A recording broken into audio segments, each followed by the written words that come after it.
Hello বন্ধুরা, কেমন আছো তোমরা? আশা করি সবাই খুব ভালো আছো, সুস্থ আছো। প্রতিদিন তো তোমাদের সাথে কত রকমের গল্প করি, তাই না? কিন্তু আজকের গল্পটা একটু অন্যরকম। এটা কোনো বানানো গল্প নয়, বরং আমার জীবনের ডায়েরির পাতা থেকে তুলে আনা একটা সত্যি ঘটনা। একটা ঘটনা যা আমার জীবনকে এমন একটা মোড়ে এনে দাঁড় করিয়েছিল যা আমি কখনো ভাবতেও পারিনি। তোমরা তো জানোই, আমি আমার মনের সব কথা তোমাদের সাথেই ভাগ করে নিই। তাই ভাবলাম এই গল্পটা তোমাদের শোনাই। আমার নাম প্রিয়া।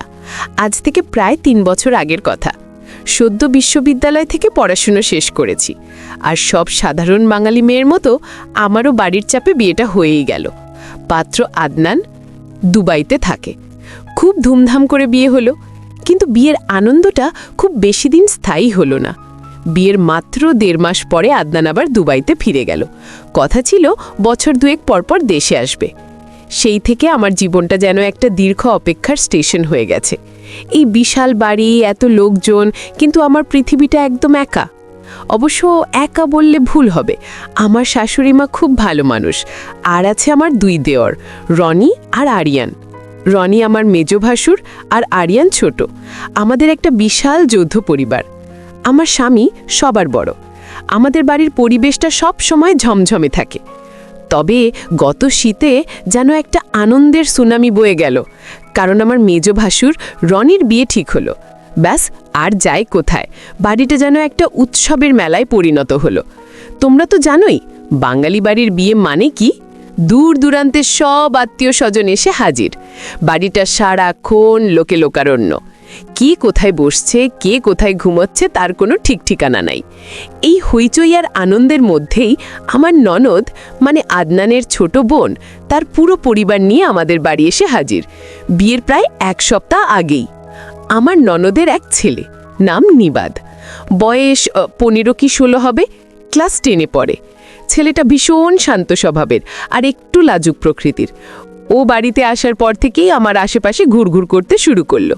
আসলে ওর বয়সী আর কোনো কাজিন আমাদের বাড়িতে ছিল না, তাই হয়তো ওর একা লাগছিল। নিবাদ ছেলেটা প্রথম থেকেই আমার খুব কাছের হয়ে গেল।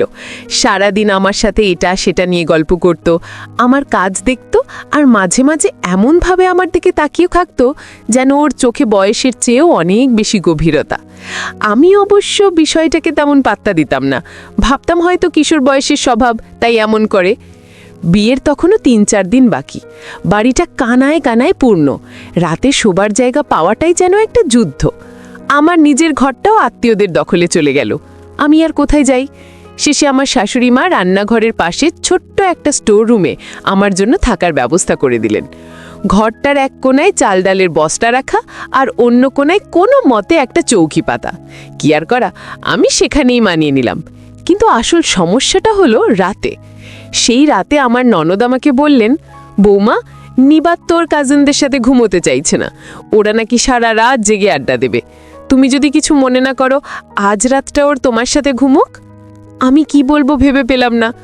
একটা ১৫ বছরের ছেলে, আমার ভাগ্নের মতো, ওকে না করে কি করে? আবার একটা ছোট্ট ঘরে ওর সাথে একা থাকতে কেমন যেন একটা অস্বস্তি হচ্ছিল। কিন্তু পরিস্থিতির চাপে রাজি হওয়া ছাড়া আমার আর কোনো উপায় ছিল না। সেই রাতে আমি আর নিবাদ ওই ছোট্ট ঘরটায় শুতে গেলাম। ঘরটা এত ছোট যে ঠিকমতো নড়াচড়া করারও জায়গা নাই। মশা তাড়ানোর জন্য ২টো কয়েল জ্বালিয়ে দেওয়া হলো। কয়েলের কটু গন্ধে আমার মাথা ধরে যাচ্ছিল। আমি কোনো মতে শুয়ে পড়লাম, কিন্তু অস্বস্তিতে ঘুম আসছিল না। নিবাদ আমার পাশে চুপচাপ শুয়েছিল। আমি বুঝতে পারছিলাম ওরও ঘুম আসছে না। ওর নিঃশ্বাসের শব্দ আমি স্পষ্ট শুনতে পাচ্ছিলাম। চারিদিকে বিয়ের বাড়ির হইচই কিছুটা কমে এসেছে, কিন্তু আমার মনের ভেতরটা যেন অজানা এক আশঙ্কায় তোলপাড় করছিল। হঠাৎ মাঝরাতে জানলার দিকে একটা অদ্ভুত শব্দ হলো। খট করে একটা আওয়াজ। আমার বুকের ভেতরটা ধড়াস করে উঠল। আমি কান পেতে রইলুম। কিছুক্ষণ পর আবার সেই শব্দটা হলো। খট খট। কেউ যেন বাইরে থেকে জানলাটা খোলার চেষ্টা করছে। আমি ভয়ে জমে গেলাম। এই মাঝরাতে কে হতে পারে? আমি আস্তে করে নিবাদের দিকে তাকালুম, দেখলুম ও চোখ বন্ধ করে আছে। কিন্তু আমি নিশ্চিত ও ঘুমোচ্ছে না, ওর শরীরটা শক্ত হয়ে আছে। আমার মনে হলো ও শব্দটা শুনেছে। আমার গলা শুকিয়ে কাঠ হয়ে গেল। কে দাঁড়িয়ে আছে ওই জানলার ওপাশে? এই ভরা বাড়িতে এত মানুষের ভিড়ে আমার ঘরের জানলায় কে টোকা দিচ্ছে? আমার মনের মধ্যে হাজারটা প্রশ্ন ঘুরপাক খেতে লাগলো। আমি কি উঠে গিয়ে দেখব নাকি চুপচাপ শুয়ে থাকব? মাঝরাতে জানলার ওপারে খটখট শব্দটা শুনে আমি বুকের ভেতরটা যেন বরফ হয়ে গেছিল। এই অচেনা জায়গায় একটা প্রায় অপরিচিত ছেলের সাথে ছোট্ট একটা ঘরে আমি একা। ভয়ে আমার গলা শুকিয়ে আসছিল। আমি আস্তে করে নিবাদকে ডাকলুম, নিবাদ, নিবাদ শুনেছিস? কিন্তু ওর কোনো সাড়া নেই। ও এমনভাবে পাশ ফিরে শুলো যেন গভীর ঘুমে অচেতন। অথচ আমি স্পষ্ট বুঝতে পারছিলাম ও জেগে আছে। ওর শক্ত হয়ে থাকা শরীরটাই বলে দিচ্ছিল ও ভয় পেয়েছে, কিন্তু সাহসের অভাবে সাড়া দিচ্ছে না। আমি ভাবলুম এভাবে ভয় পেয়ে থাকলে চলবে না। কে হতে পারে বাইরে? চোর নাকি অন্য কেউ? যাই হোক, আমাকে দেখতেই হবে। আমি খুব সাবধানে চৌকি থেকে পা নামালুম। আমার হৃৎপিণ্ডটা এত জোরে ধুকধুক করছিল যেন মনে হচ্ছিল আমার নিজের কানের কাছেই কেউ ঢাক বাজাচ্ছে। আমি পা টিপে টিপে জানলার দিকে এগোলুম। ঘরটা এতটাই ছোট যে চৌকি থেকে জানলার দূরত্ব মাত্র কয়েক পা। কয়েলের আধ ছাওয়া ধোঁয়ায় ঘরের ভেতরটা কেমন যেন রহস্যময় লাগছিল। আমি জানলার খিলের দিকে হাত বাড়ালুম। আমার হাতটা থরথর করে কাঁপছিল। বাইরের চাঁদের আলো ছিল, কিন্তু জানলাটা গাছের ছায়ায় ঢাকা থাকায় কিছুই স্পষ্ট বোঝা যাচ্ছিল না। আমি এক মুহূর্তের জন্য দ্বিধা করলাম, যদি কোনো বিপদ হয়। কিন্তু মনের ভেতর থেকে একটা জোর পেলাম। আমি চোখ বন্ধ করে এক ঝটকায় খিলটা খুলে দিলাম। জানালাটা খুলতে যা দেখলাম তাতে আমার পায়ের তলা থেকে মাটি সরে গেল। বাইরে যে দাঁড়িয়ে আছে তাকে আমি খুব ভালো করে চিনি। সে আমার ছোট দেবর, আরিয়ান। আমি হতবাক হয়ে গেলাম। আরিয়ান এই মাঝরাতে আমার ঘরের জানালায় কি করছে? ওর চোখ দুটো নেশায় লাল হয়ে আছে, আর মুখে একটা অদ্ভুত হাসি। আমাকে দেখে ও ফিসফিস করে বলল, ভাবি, দরজাটা খোলো। আমার মাথাটা রাগে জ্বলে উঠল। আমি কঠোর স্বরে বললাম, আরিয়ান, তুমি এখানে কি করছো? যাও এখান থেকে। আরিয়ান যেন আমার কথা শুনতেই পেল না। ও আবার বলল, আরে হলো না, তোমার সাথে জরুরি কথা আছে। আমি জানতাম আরিয়ানের সাথে আমার সম্পর্কটা ঠিক স্বাভাবিক দেবর ভাবির মতো নয়। ও প্রথম থেকেই আমার সাথে একটু বেশি ঘনিষ্ঠ হওয়ার চেষ্টা করত। ওর চোখের চাহনি, কথা বলার ভঙ্গি, সব কিছুতেই একটা অন্যরকম ইঙ্গিত থাকত, যেটা আমি বরাবরই এড়িয়ে চলেছি। আদনান দেশে না থাকার সুযোগে ও প্রায়ই আমার কাছাকাছি আসার চেষ্টা করত, কিন্তু আজ রাতে ওর এমন আচরণ আমার ধৈর্যের বাঁধ ভেঙে দিল। আমি বললাম, কোনো কথা থাকলে সকালে হবে, এখন যাও, কেউ দেখে ফেললে কেলেঙ্কারি হয়ে যাবে। আরিয়ান হাসল। সেই হাসিটা আমার কাছে ভীষণ কুৎসিত মনে হলো। ও বলল, কেউ দেখবে না ভাবি, সবাই ঘুমাচ্ছে, আমি শুধু তোমার সাথে একটু সময় কাটাতে এসেছি। ওর কথা শুনে আমার গা ঘিন ঘিন করে উঠল। আমি কিছু বলার আগেই ও জানালার গ্রিল ধরে ঝাঁকাতে শুরু করলো। দরজাটা খোলো বলছি। আমি ভয় পেয়ে গেলাম, যদিও জোর করে কিছু করার চেষ্টা করে। আমি তাড়াতাড়ি জানালাটা বন্ধ করে খিল লাগিয়ে দিলাম। আমি প্রায় দৌড়ে চৌকিতে ফিরে এলাম। আমার সারা শরীর কাঁপছে। আমি কম্বলটা টেনে সারা গায়ে জড়িয়ে নিলাম। নিবাদ তখনও ঘুমের ভান করে পড়ে আছে। আমি বুঝতে পারছিলাম না ও কি সত্যিই সবটা দেখেও না দেখার ভান করছে, নাকি ও এতটাই ভয় পেয়েছে যে নড়তেও পারছে না। আমি আরিয়ানের উপর প্রচণ্ড রেগেছিলাম, কিন্তু তার চেয়েও বেশি ভয় পাচ্ছিলাম। এই ছেলেটা এতটা বেপরোয়া হয়ে উঠবে আমি ভাবতেও পারিনি। আমার মনে হলো আদনানকে সবটা খুলে বলা উচিত, কিন্তু সে তো হাজার হাজার মাইল দূরে। আমি এখানে একা কি করব? আমি আরিয়ানের এই বাড়াবাড়ির একটা কারণ খুঁজে পেলাম। বছরখানেক আগেও ইউরোপ যাওয়ার জন্য দালাল ধরেছিল। বাড়ির সবার অমতেই কাজটা করেছিল। শেষে দালালের খপ্পরে পড়ে অনেকগুলো টাকা নষ্ট হয়। তারপর থেকেও পড়াশোনা ছেড়ে দিয়ে বাড়িতেই বসে আছে। সারা দিন বন্ধুদের সাথে আড্ডা দেয় আর রাত করে বাড়ি ফেরে। ওর আচরণ দিন দিন কেমন যেন উগ্র হয়ে যাচ্ছিল। কিন্তু আমার সাথে এমনটা করবে তা আমার কল্পনার বাইরে ছিল। আমি যখন আরিয়ানের সাথে কথা বলছিলাম তখন আমার মনে হচ্ছিল এই ছেলেটা আর আগের মতো নেই। ওর ভেতরটা যেন অন্ধকারে ডুবে গেছে। আমি ওর জন্য কষ্টও পাচ্ছিলাম, আবার ওর উপর প্রচণ্ড রাগও হচ্ছিল। কিছুক্ষণ পর সব শান্ত হয়ে গেল। আমি বুঝলাম আরিয়ান চলে গেছে, কিন্তু আমার চোখের ঘুম কোথায় যেন হারিয়ে গেল। আমি সারা রাত জেগে ভাবলাম। ভোরের আলো ফুটতেই আমি স্বস্তির নিঃশ্বাস ফেললাম। সকালে ঘুম থেকে উঠে আমি এমন ভাব করলাম যেন কিছুই হয়নি, কিন্তু আমার ভেতরটা সারাক্ষণ ভয়ে কুঁকড়ে ছিল। আমি আরিয়ানকে এড়িয়ে চলার চেষ্টা করতে লাগলাম, কিন্তু আমি জানতাম ও সহজে হাল ছাড়ার পাত্র নয়। সেদিন বিকেলে আমি যখন ছাদে কাপড় মেলতে গেলাম, তখন দেখি আরিয়ান সেখানে আগে থেকেই দাঁড়িয়ে আছে। আমাকে দেখেই ও আমার দিকে এগিয়ে এলো। ওর চোখ মুখে কোনো অনুশোচনার চিহ্ন নেই, বরং একটা জেদ কাজ করছে। ও আমার পথ আটকে দাঁড়িয়ে বলল, ভাবি, কাল রাতে এমন করলে কেন? আমি তো শুধু তোমার সাথে একটু কথা বলতে চেয়েছিলাম। আমি রেগে গিয়ে বললাম, আমার সাথে তোমার কোনো কথা থাকতে পারে না, আর কখনো এমন করার চেষ্টা করবে না। আরিয়ান হাসল, তাই নাকি? কিন্তু আমি যদি বলি আমার কাছে তোমার এমন কিছু গোপন কথা আছে যা জানাজানি হলে তোমার এই বাড়িতে থাকা মুশকিল হয়ে যাবে? ওর কথা শুনে আমার বুকের ভেতরটা আবার ধরাস করে উঠে গেল। কি বলতে চাইও? আমার কোনো গোপন কথার কথা বলছে? আমি তো এমন কিছু করিনি। আমার মুখটা ভয়ে ফ্যাকাশে হয়ে গেল। আমি ওর চোখের দিকে তাকিয়ে রইলাম, উত্তর খোঁজার চেষ্টা করলাম। আমার মনে হলো যেন আমি একটা গভীর ষড়যন্ত্রের জালে জড়িয়ে পড়ছি। আরিয়ানের মুখে ওরকম একটা কথা শুনে আমার মনে হচ্ছিল যেন কেউ আমার পায়ের নিচ থেকে মাটি সরিয়ে নিয়েছে। আমার কোনো গোপন কথা? আমি তো এমন কিছু করিনি যা জানাজানি হলে আমার সম্মানহানি হতে পারে। আমার মাথাটা মুহূর্তের জন্য ফাঁকা হয়ে গেল। আমি ওর চোখের দিকে সরাসরি তাকিয়ে বললাম, কি বলতে চাও তুমি? পরিষ্কার করে বলো। আমার গলার স্বরটা হয়তো একটু বেশি কেঁপে গিয়েছিল, কারণ আরিয়ান তা দেখে মুচকি হাসল। ওর সেই হাসিটা আমার বুকের ভেতর ছুরির মতো বিঁধল। ও আমার আরও একটু কাছে এসে ফিসফিস করে বলল, সব কথা কি এখানে বলা যায় ভাবি? সময় হলে নিজেই জানতে পারবে। শুধু এটুকু মনে রেখো, তুমি যদি আমার কথা না শোনো তাহলে কিন্তু... ও কথা শেষ না করেই আমার পাশ কাটিয়ে ছাদ থেকে নেমে গেল। আমি সেইখানেই পাথরের মতো দাঁড়িয়ে রইলাম। আমার মাথায় হাজারটা চিন্তা ঘুরপাক খেতে শুরু করলো। আরিয়ান কিসের কথা বলছে? ও কি আমাকে ব্ল্যাকমেল করার চেষ্টা করছে? কিন্তু কি নিয়ে? আমার তো কোনো দুর্বলতা নেই। হঠাৎ আমার মনে পড়ল নিবাদের কথা। কাল রাতে যা কিছু হয়েছে, নিবাদ তো সবটা শুনেছে। ও যদি কিছু বলে দেয়... কিন্তু আরিয়ান তো নিবাদের মামা। নিবাদ কেন ওর বিরুদ্ধে কিছু বলবে? নাকি পুরো ঘটনাটাই অন্যরকম? আরিয়ান কি আমাকে ইচ্ছে করে ভয় দেখাচ্ছে যাতে আমি ওর প্রস্তাবে রাজি হয়ে যাই? সেই দিনটা আমার জন্য যেন একটা দুঃস্বপ্নের মতো কাটল। আমি সারাক্ষণ একটা অজানা আতঙ্কে ভুগতে লাগলাম। বাড়ির সবার সাথে হাসি মুখে কথা বলছি, বিয়ের কাজে সাহায্য করছি, কিন্তু আমার ভেতরটা ভয়ে আশঙ্কায় কুঁকড়ে আছে। আমি বারবার আরিয়ানের চোখের দিকে তাকানোর চেষ্টা করছিলাম, ওর মনের ভেতরটা পড়ার চেষ্টা করছিলাম, কিন্তু ওর মুখটা ছিল ভাবলেশীন। রাতের বেলা আমার সেই ছোট্ট স্টোর রুমে ঘুমোতে যাওয়ার সময় আমার পা দুটো যেন চলছিল না। আমার মনে হচ্ছিল আমি যেন কোনো ফাঁদে পা দিতে যাচ্ছি, কিন্তু আমার কিছু করার ছিল না। নিবাদ তখনও আমার সাথে সেই ঘরে শুতে এলো। ওর মুখটাও কেমন যেন থমথমে।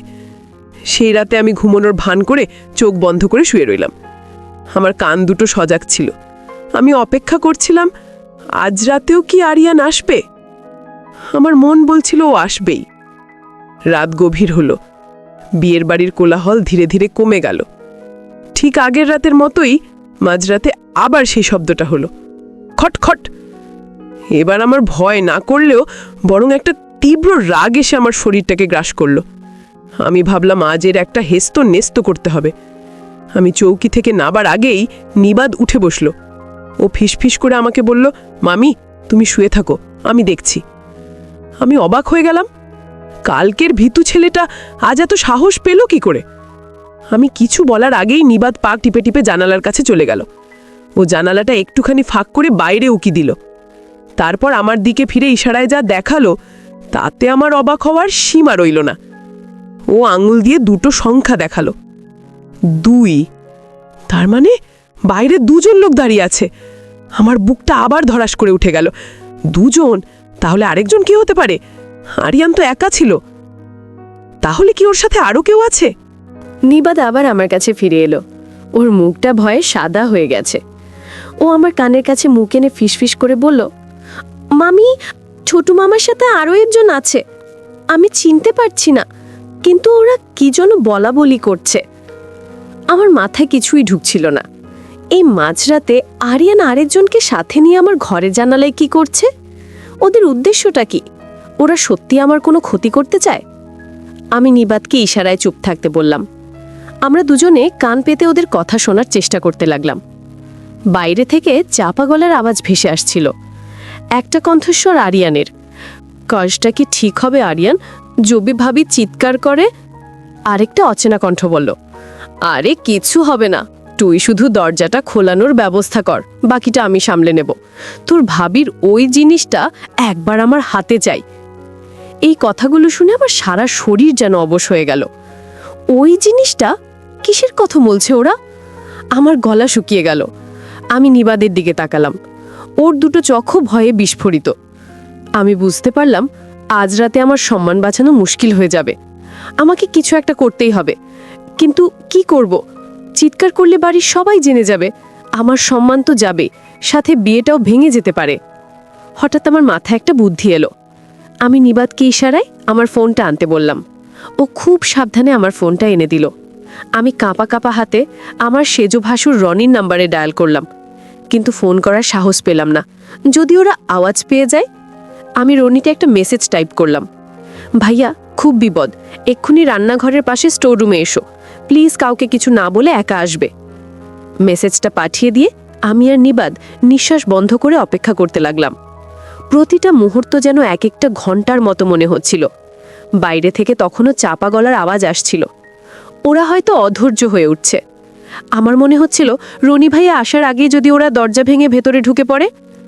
রনি ভাইয়াকে মেসেজটা পাঠিয়ে আমি আর নিবাদ যখন নিঃশ্বাস বন্ধ করে অপেক্ষা করছিলাম, সেই মুহূর্তগুলো ছিল আমার জীবনের সবচেয়ে ভয়ঙ্কর সময়।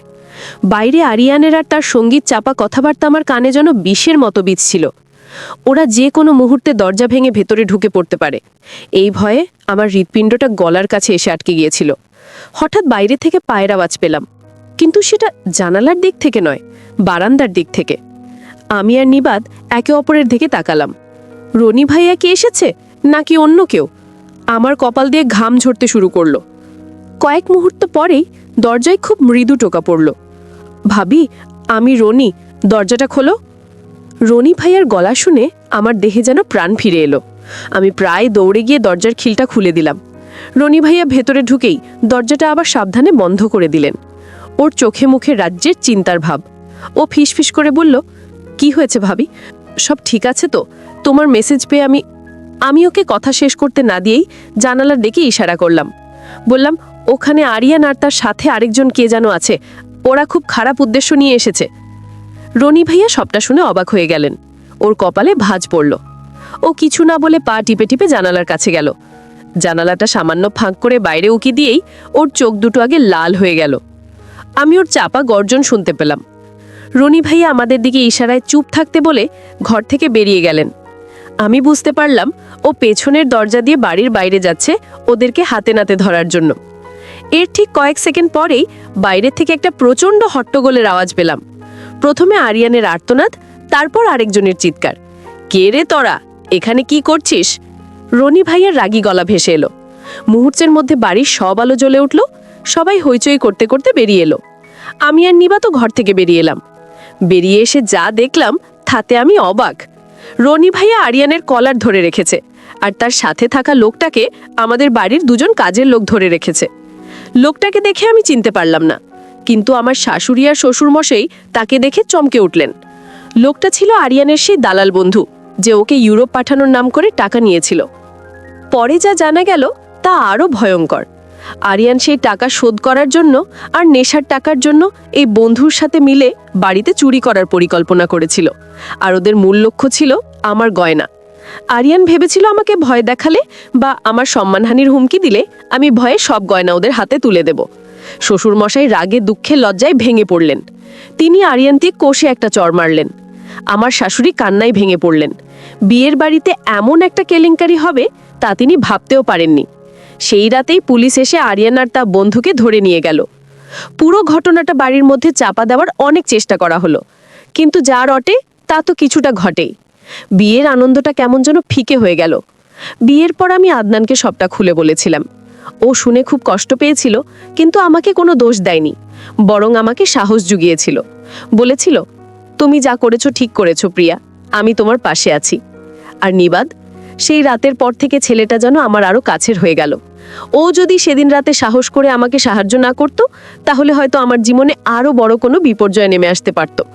ও আমার কাছে শুধু ভাগ্নে নয়, আমার ছোট ভাইয়ের মতো হয়ে গেল। মাঝে মাঝে আমি ভাবি, জীবনটা কত অদ্ভুত, তাই না? কখন কিভাবে কোন মোড়ে এসে যে কি হয় কেউ বলতে পারে না। আমার সেই রাতের অভিজ্ঞতা আমাকে শিখিয়েছিল যে বিপদে ভয় না পেয়ে সাহস করে পরিস্থিতি মোকাবিলা করতে হয়। তবে ওই রাতের ঘটনার একটা মজার দিকও আছে। পরের দিন সকালে যখন আমার ননদ আমাকে জিজ্ঞাসা করলেন, বৌমা, রাতে কোনো অসুবিধা হয়নি তো? আমি নিবাদের দিকে তাকিয়ে মুচকি হেসে বলেছিলাম, না মা, নিবাদ খুব শান্ত হয়ে ঘুমিয়েছে। আমার কথা শুনে নিবাদের কান দুটো লজ্জায় লাল হয়ে গিয়েছিল। সেই রাতের পর থেকে নিবাদ আর কখনো আমার পাশে ঘুমানোর বায়না করেনি। হয়তো সে বুঝে গিয়েছিল কিছু কিছু রাত শুধু ঘুমানোর জন্য হয় না, কিছু রাত মানুষকে সারা জীবনের জন্য অনেক কিছু শিখিয়ে দিয়ে যায়। তোমরা হয়তো ভাবছো, এরপরে কি হলো? আরিয়ানের কি হলো? আদনান কি দেশে ফিরেছিল? সেই গল্প না হয় আরেকদিন করা যাবে। আজ এটুকুই বন্ধুরা। আমার জীবনের এই কঠিন সময়ের গল্পটা তোমাদের সাথে ভাগ করে নিতে পেরে আমার খুব হালকা লাগছে। তোমরা সবাই নিজের খেয়াল রেখো, আমার চ্যানেলের সাথে থেকো। দেখা হবে পরের কোনো ভিডিওতে নতুন কোনো কাহিনী নিয়ে। সেই পর্যন্ত সবাই সুস্থ থেকো। ধন্যবাদ।